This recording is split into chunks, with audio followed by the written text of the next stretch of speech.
Көктемнің алғашқы күнін қазақстандықтар рахмет деген сөзбен бастайды. 1 наурызды отандастарымыз алғыс айту күні ретінде атап өтеді.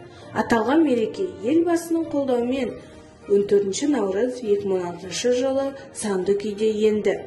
Бұл күн кездейсоқ таңдалмады. Өйткені 1995 жылы 1 наурызда Қазақстан халқының ассамблеясы еліміздің тұңғыш президентінің қолдауымен құрылды.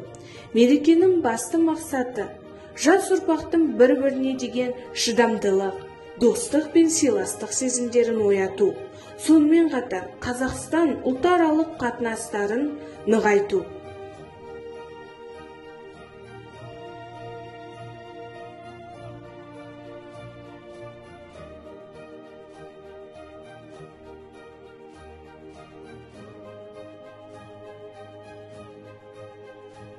Алғыс адамның адамға жасаған жақсылығы, көмегі, көңіл үшін ризашылық білдіру. Сондай-ақ оның ойы мен іс-әрекетіне жасаған істеріне жоғары баға беру. Балалар жаңа бір-бірлерімен амандасқандарындай бас иіп сәлемдесу, алғыс айту, тіпті бір ауыз сөз айтпай, ақтар жемей бас иіп, адамға деген құрметі, сыйластықты білдіреді. Ернар ағай, бүгінгі алғыс айту күнінде біздің сыныпқа деген ыстық ықыласымызды білдіре кетеміз.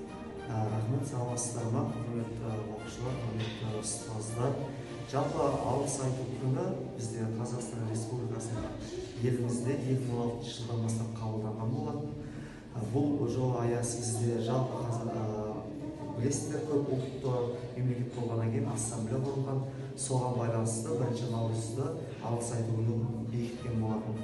Жалпы бұл алғыс айту деп айтатын себебіміз халықтың, ұлттардың бір-біріне деген, қазақ халқына деген құрметін білдіру, алғысын білдіру, жалпы адам баласының бір-біріне деген ризашылығын, бір-біріне деген құрметін білдіру деп есептелінеді.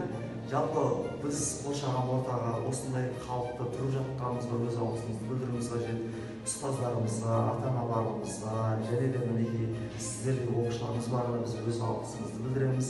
Алдағы уақытта әрдайым бір-бірімізге ризашылығымызды білдіріп, алғысымызды білдіріп жүрейік.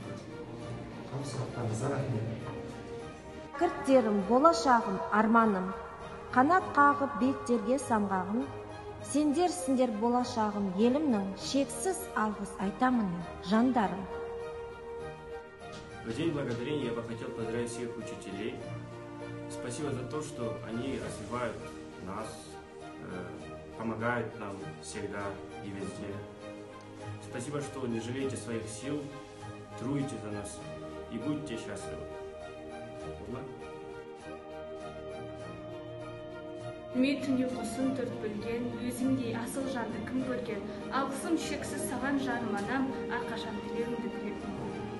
Қарыздарым әкес ағам, әрқашан мейіріміңді төктің маған, жүректің ыстық сыйлап махаббатым, алғыс айтамыз ағам әкеме. Сөзің асыл баға жетпес, әр сөзің ожыл жүрсе бәрін кетпес, шәкірттің баласындай қадірлеген, ұстазым мың алғысты саған жетпес. Дос дегенің бауырың ол сырласың, қиналғанда сырыңды айта мұңдасың. Шын достыққа тең келмейді ештеңе, алғыс айт, достық жайлы жырлансың. Есім, көз сәулесі өмірге қандай жарық берсе, ұстаз есімі де шәкірттерге күндей жарық береді. Ақырын жүріп анықпас, еңбегің кетпес далаға, ұстаздық еткен жалықпас, үйретуден балаға деп Абай атамыз айтқандай, шәкірттерінің өзен озғанын қалаған ұстаздар қауымы, мерекелеріңіз құтты болсын. Ұстаздарға мың алғыс!